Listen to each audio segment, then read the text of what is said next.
Us en recordeu del conte del mirallet màgic? Els habitants havien construït un mirallet per espiar les dents. Però us en recordeu de quines dents van trobar a dins del planeta vermell? Avui us preguntaré quines dents vam veure. Esteu preparats? Comencem!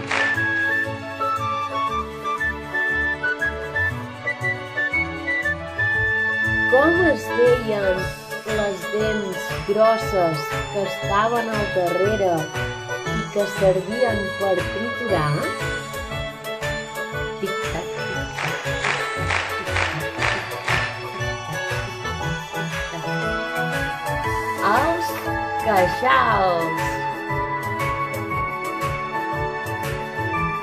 I com es deien les dents punxegudes que estaven al mig i que servien per estirar?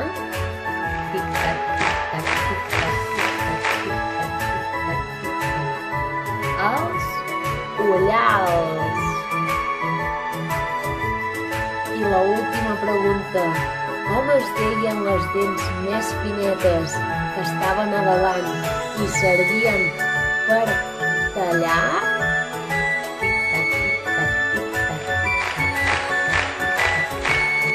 Eren els incisius. Ja vam dir que les dents no eren ni grogues, ni taronges, ni marrons ni negres. Eren blanques, però que de nit el planeta vermell quedava sec com un desert. Per això, sempre que escolteu els contes abans d'anar a dormir, us recordaré que aneu primer a raspallar-vos les dents, perquè així m'asseguro que anireu a dormir amb la boca neta i que l'endemà començareu un dia amb les dents perfectes. Un altre diumenge us explicaré el conte del mapa de les dents.